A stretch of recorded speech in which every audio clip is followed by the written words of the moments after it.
जय श्री कृष्णा।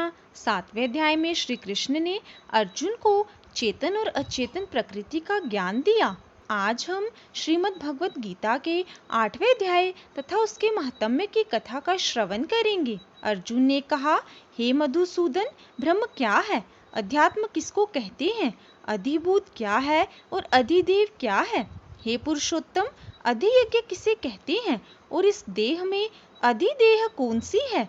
मरते समय स्थिर चित्त वाले लोग तुमको कैसे जानते हैं? श्री भगवान कृष्ण बोले, जो अक्षर अविनाशी और परम श्रेष्ठ है वही ब्रह्म है। प्रत्येक वस्तु का स्वभाव अध्यात्म कहलाता है और समस्त चराचर की उत्पत्ति करने वाला जो विसर्ग है वही कर्म है।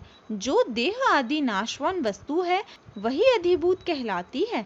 विश्वरूप जो विराट पुरुष है वही अधिदेव है। और हे पुरुषों में श्रेष्ठ, इस देह में मैं ही अधियज्ञ हूँ। अंतकाल में जो मेरा ध्यान करता हुआ शरीर त्याग करता है वह निस्संदेह मेरे शरीर को पाता है। हे कुंती पुत्र, अंत समय में मनुष्य जिस वस्तु का स्मरण करता हुआ शरीर त्यागता है वह उसी को पाता है। इसलिए तुम सदैव मुझ में मन को लगाकर मेरा ही स्मरण करते हुए संग्राम करो, तुम निस्संदेह मुझको ही आ मिलोगे।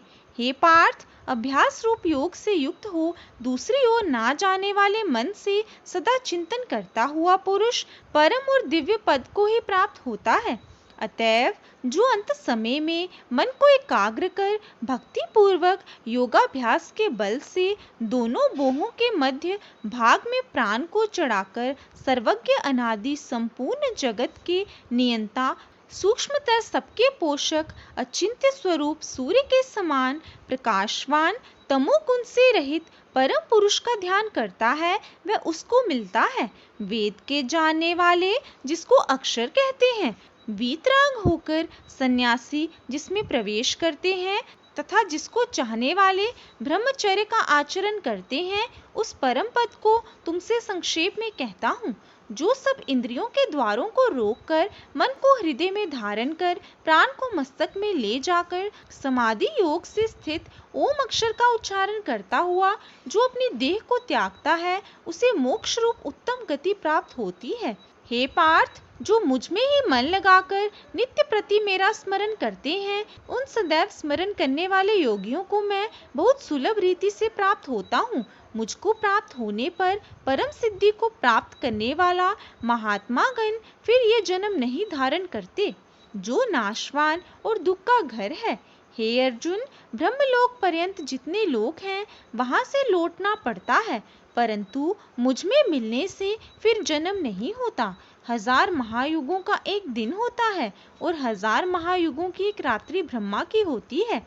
जो उन बातों को जानते हैं वे सब ज्ञाता हैं। ब्रह्मा का दिन होने पर अव्यय से सब व्यक्तियों का उदय होता है और रात को उसी में एक हो जाता है। हे पार्थ, समस्त चराचर वस्तुओं का यह समुदाय दिन में बार बार उत्पन्न होकर रात्रि के आगमन में लीन हो जाता है। इस अव्यक्त से परे दूसरा सनातन अव्यक्त है जो इन सब के नष्ट होने पर भी कष्ट नहीं होता। उस अव्यक्त को ही अक्षर कहते हैं।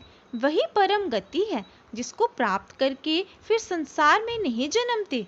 वही मेरा परम धाम है। हे पार्थ, जिसके अंतर्गत सब प्राणी हैं और जिसने समस्त जगत का विस्तार कर रखा है वह श्रेष्ठ पुरुष अनन्य भक्ति से ही मिलता है। हे भारत, जिस काल में योगी जन देह छोड़कर फिर नहीं लौटते हैं और जिस काल में लौट आते हैं, अब वह समय बतलाता हूँ। अग्नि, प्रकाश, दिन और शुक्ल पक्ष ऐसे ही उत्तरायण के 6 महीने में मृत्यु को प्राप्त होते हैं, वे फिर नहीं आते हैं। धूम्र रात, कृष्ण पक्ष, दक्षिणायन के 6 महीने इनके मध्य प्रयाण करने वाले चंद्रमा की ज्योति को पहुँचते हैं और लौट आते हैं। संसार को नित्य चलाने वाली शुक्ल और कृष्ण नाम की 2 गतियां हैं।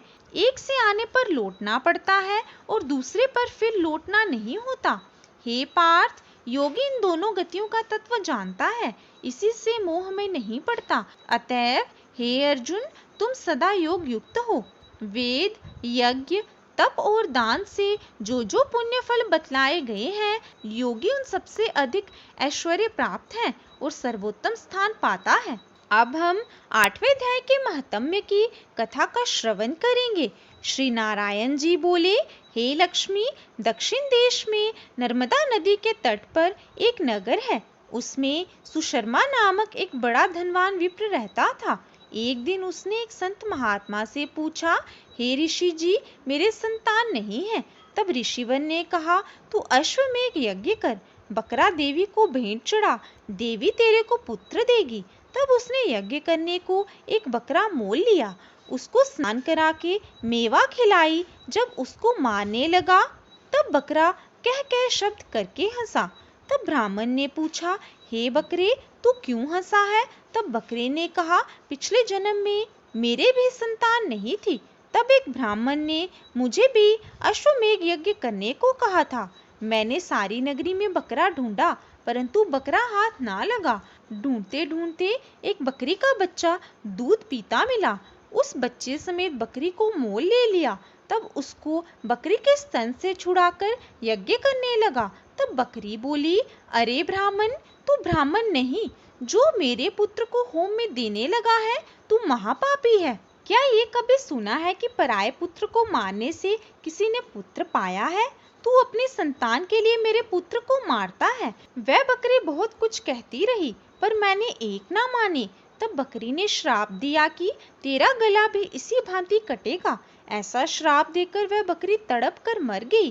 कुछ दिनों बाद मेरा भी काल आया। मेरे कर्मों के कारण मुझे नरक की आग में तपाया गया। फिर नरक भोगकर अनेकों योनियों में जन्म लेकर महान दुख भोगता रहा। अब बकरे का जन्म पाया। तब मुझे एक बाजीगर ने मोल ले लिया। अब सुख पाऊंगा, किंतु तू छुरी लेकर मारने लगा। तब ब्राह्मण ने कहा, हे बकरे, तुझे भी जान प्यारी है। अब मैं अपने नेत्रों से देखी हुई कहता हूँ।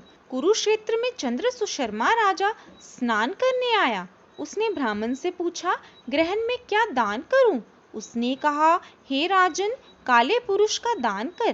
तब राजा ने काले लोहे का पुरुष बनवाया, नेत्रों की जगह लाल जड़वा सोने के आभूषण पहनाकर तैयार किया। तब वह काला पुरुष कह कह शब्द करके हंसा। राजा डर गया कि कोई बड़ा अवगुण है जो लोहे का पुरुष हंसा।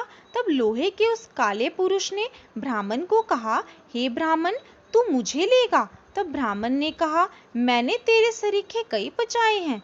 तब काले पुरुष ने कहा, तू मुझे वह कारण बता जिस कारण से तूने अनेक दान पचाए हैं। तब विप्र ने कहा, जो गुण मेरे में है सो मैं ही जानता हूँ। तब वह काला पुरुष कह कह शब्द कर फट गया। उसमें से एक कालिका की मूर्ति निकल आई।